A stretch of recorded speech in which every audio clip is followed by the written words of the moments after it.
My name is Ronke, and 10 years ago, I sat at my family's dining table and told them I was quitting my job to start a business. I remember the silence before the laughter. My father put his fork down first. Then my brother Kunle laughed so hard he had to wipe his eyes. My mother didn't laugh, but she didn't defend me either. She just shook her head and said, "Ronke, be serious." I was 26. I had a stable job as an administrative officer at a logistics company. Steady salary, steady life. Nothing to complain about except that every single day felt like I was disappearing a little more into a role that wasn't mine. I had an idea. A small idea at first. I wanted to start a packaging and branding business for small food vendors. The women selling Zobo, the men grilling suya on street corners, the bakers working out of their kitchens. I had seen how much they were leaving on the table simply because their products looked unfinished, unbranded, uninviting. I knew I could fix that. My family didn't see a business. They saw a woman about to throw away a good salary for a fantasy. "You don't even have capital," my father said. "You don't have connections," my brother added. And my mother, always the practical one, simply said, "This is not how we raised you to think." I left that dinner and cried in my car for 20 minutes. Not because I doubted myself, but because the people who were supposed to believe in me first didn't believe in me at all. I quit my job 3 weeks later. The first 2 years were brutal in ways I hadn't imagined. I used my entire savings, about 400,000 naira, to buy a second-hand printer and basic branding materials.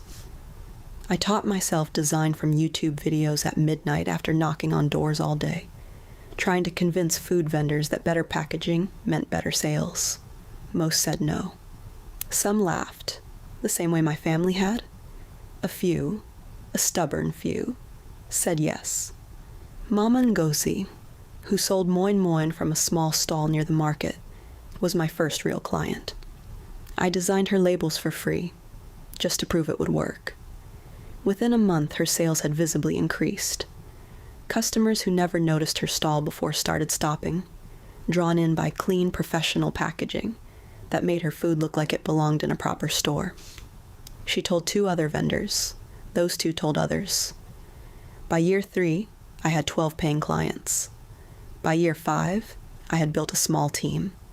3 people working out of a tiny rented office, doing branding, packaging, and eventually basic digital marketing for local businesses. It still wasn't glamorous. I still went months, barely paying myself so I could pay my staff on time. There were nights I ate Gary and ground nuts, because that was what was left in the account after payroll. My family barely asked how the business was going during those years. Occasionally my mother would ask, out of politeness more than curiosity, and I'd give a short, vague answer. I stopped expecting them to be proud. I stopped needing it, eventually. I built for myself, for the vendors who trusted me, for the version of my life I had chosen instead of the one they had chosen for me. By year 7, something shifted. A regional supermarket chain reached out. They wanted consistent branding and packaging for an entire line of local vendor products they were bringing into their stores. It was the single biggest contract of my life. My small team grew to 15 people. We moved into a real office with a proper studio. I started getting invited to small business panels, then bigger ones. A local business magazine profiled me as one of the women rebuilding local commerce. I framed that article and hung it in our new office, not out of vanity, but as a reminder of the version of me that once cried in a car for 20 minutes. By year 9, my company was working with over 200 vendors across 3 states. We had expanded into helping small businesses with logistics too. The very industry I had once worked in as an administrative officer. Except now I understood the whole system, not just one small piece of it. Then, 10 years after that dinner where they laughed, I got a phone call from my brother Kunle. He didn't call to catch up. He called because he needed a job. His company had gone through layoffs. He'd been out of work for 4 months. He mentioned, almost casually, that he'd heard my company was hiring for an operations manager role, the exact kind of position that had been advertised on our website.